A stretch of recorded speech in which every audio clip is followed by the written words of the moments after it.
Hi guys, कैसे हो आप सब। मैं हूं आपका होस्ट और दोस्त ईशान महेश्वरी और आप सभी का स्वागत है मेरे यूट्यूब चैनल EM मैथमेटिक्स पर। तो आज के इस वीडियो लेक्चर में हम क्लास 9th CBSE केमिस्ट्री का chapter number 1 matter in our surroundings का लेक्चर नंबर 9.1 लेकर आए हैं, जो कि कॉन्टिन्यूएशन है matter in our surroundings 09th का द सॉलिड स्टेट लेक्चर का। और इस लेक्चर में हम इस क्वेश्चन का आंसर देने वाले हैं कि why is rubber band a solid, एक रबर बैंड सॉलिड क्यों है। तो जिन लोगों ने previous lecture the solid state नहीं देखा, वो सबसे पहले मैटर इन आवर सराउंडिंग्स 09 देख कर आए, क्योंकि जब तक आपको सॉलिड स्टेट्स की सारी प्रॉपर्टीज और उन प्रॉपर्टीज के बिहाइंड रीजन वो नहीं पता होगा, तब तक आप इस लेक्चर को अच्छे से समझ नहीं सकते। क्योंकि इस लेक्चर में सॉलिड स्टेट की प्रॉपर्टीज का यूज होने वाला है, जिसकी मदद से हम प्रूव करेंगे कि why is rubber band a solid. तो उसका लिंक मैं डिस्क्रिप्शन में दे दूंगा। आप जल्दी से मैटर इन आवर सराउंडिंग्स 09 देखकर ये lecture matter in our surroundings 9.1 देखें। तो जिन लोगों ने अभी तक इस चैनल को सब्सक्राइब नहीं किया है, वो प्लीज़ इस चैनल को सब्सक्राइब करें और बेल आइकन को दबाएं, ताकि आप मेरे लेटेस्ट वीडियो अपडेट्स जल्द से जल्द देख सकें। साथ ही साथ मैं आपको ये भी बता देना चाहता हूँ कि इस लेक्चर के यानी मैटर इन आवर सराउंडिंग्स 9.1 के जो PDF नोट्स हैं, उनका लिंक डिस्क्रिप्शन में अवेलेबल है। आप वहाँ पर जाके कहीं भी कभी भी अपने मोबाइल, अपने लैपटॉप, अपने कंप्यूटर, कहीं पे भी इन नोट्स को डाउनलोड कर सकते हैं और यूटिलाइज कर सकते हैं। आज के लेक्चर में मैं A to Z जो कुछ भी आपको बताने वाला हूँ, वो उन PDF नोट्स के अंदर प्रेजेंट होगा। तो बिना किसी देरी के जल्दी से कॉपी पेन निकालिए और हेडिंग दे दीजिए matter in our surroundings 9.1 the solid state के अंदर पहला टॉपिक, पहला क्वेश्चन जो बहुत इंपॉर्टेंट है, पूछा जाता है एग्जाम्स में कि why is rubber band a solid even if it changes its shape. एक रबर बैंड एक सॉलिड की गिनती में क्यों किया जाता है जबकि वो अपनी जो शेप है वो चेंज कर सकता है। तो प्रीवियस लेक्चर में यानी मैटर इन आवर सराउंडिंग्स 09 में हमने प्रॉपर्टीज ऑफ सॉलिड स्टेट के बारे में पढ़ा था, और उनमें से one such property was that solids have a definite shape. Solids have a definite shape. Solids की जो शेप होती है वो एकदम फिक्स्ड होती है, वो चेंज नहीं करती। बट रबर बैंड के केस में हम देख सकते हैं कि वो अपनी शेप चेंज करता है। If you notice a rubber band, it changes its shape. So how come it's a solid. तो रबर बैंड सॉलिड क्यों है? तो अगर मैं आपको रिमाइंड कराना चाहूँ, तो सबसे पहले इस लेक्चर को शुरू करने से पहले मैं आपको ये बात रिमाइंड कराता हूँ, या जिनको नहीं पता उनको बता देता हूँ कि chemistry is full of exceptions. Chemistry is full of exceptions. Chemistry में मैं जो भी कोई बात आपको एक स्टेट के लिए या एक पूरे फैमिली ऑफ किसी चीज़ के बारे में बताता हूँ, तो ज़रूरी नहीं है कि उस फैमिली का हर एक मेंबर उस बात को 100% फॉलो करे। कुछ ना कुछ exceptions mostly, not all, mostly groups में होंगे। तो जैसे हमने सॉलिड स्टेट के ग्रुप के बारे में पढ़ा, तो उसमें हमने बहुत सारी चीज़ें देखी जो सारी प्रॉपर्टीज़ हैं सॉलिड स्टेट की फॉलो करती हैं।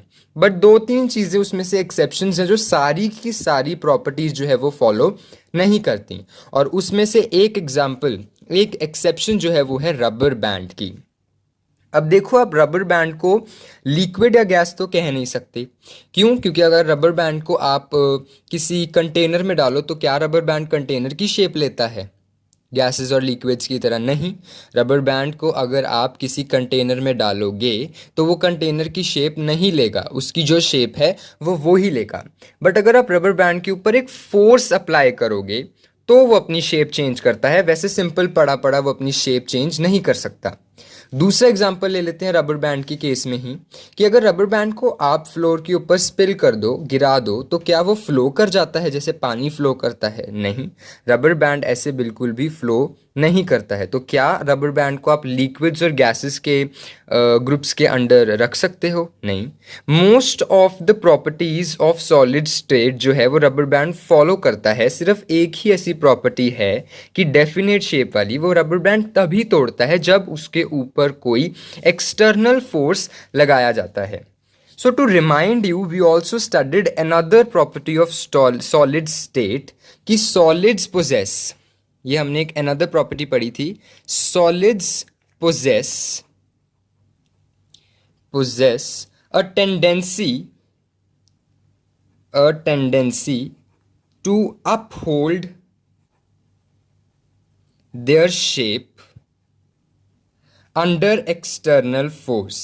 अब देखो, जिनको ये प्रॉपर्टीज नहीं याद आ रही, इसका मतलब उन्होंने प्रीवियस लेक्चर यानी सॉलिड स्टेट की सारी प्रॉपर्टीज ढंग से नहीं पढ़ी और उन्हें ढंग से नहीं याद, तो उन्हें नहीं समझ में आने वाला। तो सबसे पहले उसके ऊपर एक ग्रिप बनाओ, उसके बाद इस लेक्चर को देखो। सो अब they uphold their shape under external force, तो ये भी सॉलिड स्टेट की प्रॉपर्टी थी कि सॉलिड्स जो हैं वो उनके पास एक टेंडेंसी है कि वो अपनी शेप को मेंटेन करके रखें कुछ टाइम तक, जब उनके ऊपर एक्सटर्नल फोर्स लग रहा होता है। अब ये टेंडेंसी हर एक सॉलिड की अपनी अपनी है। किसी के पास बहुत ज़्यादा टेंडेंसी है अपनी शेप को वैसे बना के रखने के लिए, जैसे एक बहुत बड़ा आप रॉक ले लो, तो उसके ऊपर आप फोर्स लगाओगे तो उसकी टेंडेंसी उसकी शेप को मेंटेन करने की ही होगी काफ़ी ज़्यादा। बट अगर आप एक छोटी सी कोई चीज़ ले लो, एक गाड़ी ले लो, तो उसके ऊपर अगर आप एक हैमर मारोगे, एक्सटर्नल फोर्स लगाओगे, तो उसकी शेप एकदम टूट फूट जाएगी, मतलब उसकी शेप बिगड़ जाएगी। तो हर एक सॉलिड की टेंडेंसी अपनी अपनी होती है। इस प्रॉपर्टी में मैंने ये बताया था कि वो उनके पास एक टेंडेंसी होती है, बट ये नहीं बताया था कि कितनी टेंडेंसी होती है। तो हर एक सॉलिड की अपनी अपनी टेंडेंसी होती है। किसी के पास बहुत ज़्यादा टेंडेंसी है अपनी शेप को मेंटेन करके रखने की, और किसी के पास बहुत कम है। तो रबर बैंड एक ऐसा ही सॉलिड है जिसके पास ये टेंडेंसी थोड़ी कम है। वो अपनी शेप थोड़े से ही एक्सटर्नल फोर्स एप्लीकेशन पे बदल लेता है, बट फिर भी मैं ये नहीं कहूँगा कि वो सॉलिड नहीं है, वो सॉलिड है, क्योंकि वो सबसे ज़्यादा प्रॉपर्टीज़ जो है वो सॉलिड की मानता है। और हाँ, उसने कोई प्रॉपर्टी तोड़ी भी नहीं है सॉलिड की। शेप है उसकी, डेफिनेट शेप है, अगर आप उसको कहीं पे भी रखोगे तो वो अपनी शेप मेंटेन करके रखता है, बट वो अपनी शेप सिर्फ तभी चेंज करता है जब उसके ऊपर एक्सटर्नल फोर्स लगाया हो। क्यों? क्योंकि उसकी टेंडेंसी अपनी शेप को मेंटेन करने की बहुत कम है। तो इन पॉइंट्स से ये कहीं भी नहीं कह सकते कि वो एक लिक्विड है या गैस है। इन पॉइंट से साफ साफ क्लियर हो जाता है कि रबर बैंड जो है वो एक सॉलिड है। तो अगर ये क्वेश्चन आपके एग्जामिनेशन में आपसे एग्जामिनर पूछता है तो आप उसको कैसे लिखकर आंसर दोगे, वो ये देखो, मैं आपके सामने पूरा का पूरा आंसर लिख रहा हूँ। तो आप लिखोगे दे चेंज, दे मतलब rubber bands, they change their shape under, they change their shape under the action of force, under the action of force, and when the force is removed, and when the force is removed, जब force को remove कर दिया जाता है तो वापस अपनी shape में आ जाता है। It regains its original shape, it regains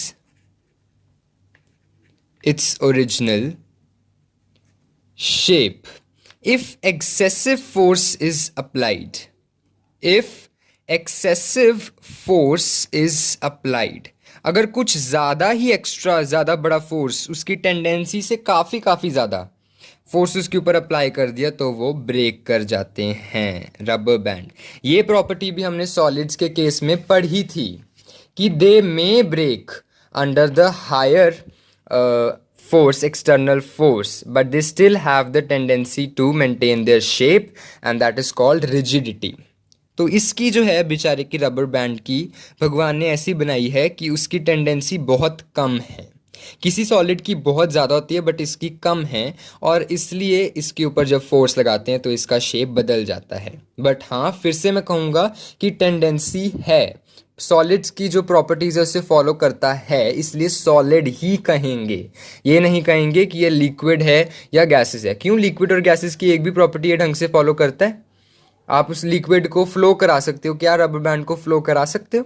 liquids जो हैं, गैसेस जो हैं, वो वॉल्यूम मतलब वो शेप लेते हैं कंटेनर की। क्यों? ये कंटेनर की शेप लेता है, इसकी तो खुद की शेप होती है। ऐसी बहुत सी प्रॉपर्टीज़ हैं जो ये लिक्विड की नहीं फॉलो करता, इसलिए ये सॉलिड स्टेट के अंदर ही मतलब पाया जाता है। सो हेंस हम लिख देंगे कि rubber band are solids, rubber bands are solids. Moreover, they also follow other properties of solids. सबसे ज़्यादा प्रॉपर्टीज़ वो सॉलिड्स की ही फॉलो करते हैं, लिक्विड गैसेस की प्रॉपर्टीज़ नहीं फॉलो करते। तो अगर जो रेड में मैंने लिखा है ये सेम टू सेम अगर आप अपनी एग्जामिनेशन शीट के ऊपर एग्जामिनर के सामने इस आंसर को प्रेजेंट कर दोगे तो श्योरली आपको फुल मार्क्स मिलेंगे। सबसे इंपॉर्टेंट यही है ये लाइन कि जब उसके ऊपर फोर्स लगता है तभी वो अपनी शेप बदलता है। जैसे ही फोर्स को हटाओगे तो वो अपनी शेप ओरिजिनल में आ जाएगा, बट अगर फोर्स कुछ ज़्यादा ही एक्स्ट्रा उसकी टेंडेंसी से लगा दिया जाए तो वो टूट भी सकता है। So this was all about why rubber band is a solid even if it changes its shape. Chemistry में एक्सेप्शंस होती हैं, ज़रूरी नहीं है हर एक कोई चीज़ जो है 100% फॉलो करे, बट हाँ जितनी भी फॉलो करती है करती तो है ना at least. This is God made, this is all which we have observed, कुछ भी लिखा नहीं हुआ नहीं आया था। तो rubber band was also observe, तो उसकी ज़्यादा प्रॉपर्टीज़ सॉलिड स्टेट को फॉलो करती हैं, और हाँ उसकी कोई भी प्रॉपर्टी ऐसी नहीं है जो तोड़ती है। शेप वाली प्रॉपर्टी भी पूरी तरीके से टूट नहीं रही है, शेप वो अपनी मेंटेन करके रखता है, उसकी शेप डेफिनाइट है, फिक्स्ड है, ऐसे पल पल में बदलती नहीं रहती जैसे पानी की आप बदल देते हो। बट हाँ उसके ऊपर फोर्स लगाओ तो ही, पानी के ऊपर फोर्स लगाओ तो नहीं बदलता पानी शेप, उसकी तो वैसे ही पानी की शेप बदलती रहती है। तो इसलिए रबर बैंड जो है वो एक सॉलिड है। आज के इस लेक्चर में बस इतना ही, हमें इसी आंसर को एकदम किल करना था, इसी क्वेश्चन को किल करना था कि why is rubber band a solid, यही आंसर हमने जानना था और ये आंसर आपके सामने है। आई होप ये आपको समझ में आया होगा। नेक्स्ट में हम ऐसे ही एक और सॉलिड की बात करने वाले हैं, वो है सॉल्ट या शुगर, कि वो सॉलिड स्टेट के अंदर क्यों रखे जाते हैं जबकि उनकी वो जो शेप है वो कंटेनर की लेते हैं, वो जो शेप है वो कंटेनर की लेते हैं, तो फिर भी उनको सॉल्ट या शुगर को सॉलिड क्यों कहा जाता है ये हम नेक्स्ट लेक्चर में देखेंगे। आज के लेक्चर में बस इतना ही, पढ़ाई करते रहें, और अगर अभी तक आपने मेरे चैनल को सब्सक्राइब नहीं किया है तो प्लीज़ इस चैनल को सब्सक्राइब करें और बेल आइकन को दबाएं ताकि आप मेरे लेटेस्ट वीडियो अपडेट्स जल्द से जल्द देख सकें। अगर ये वीडियो आपको पसंद आती है, समझ में आता है हमने क्या बात की है इस वीडियो में, तो इस वीडियो को लाइक करें, शेयर करें अपने फ्रेंड्स, फेलोमेट्स और क्लासमेट्स के बीच में, और अगर कोई भी डाउट है इस वीडियो के रिगार्डिंग तो उसे कमेंट सेक्शन में ज़रूर मेंशन करें, मैं उसका आंसर आपको ज़रूर देने वाला हूँ। एक बारी फिर से याद दिला दूँ तो इस लेक्चर के जो PDF नोट्स हैं उनका लिंक डिस्क्रिप्शन में अवेलेबल है, आप वहाँ पे जाएं और इन्हें डाउनलोड करके यूटिलाइज करें। So that's all we have for us today. Thank you and have a very nice day ahead.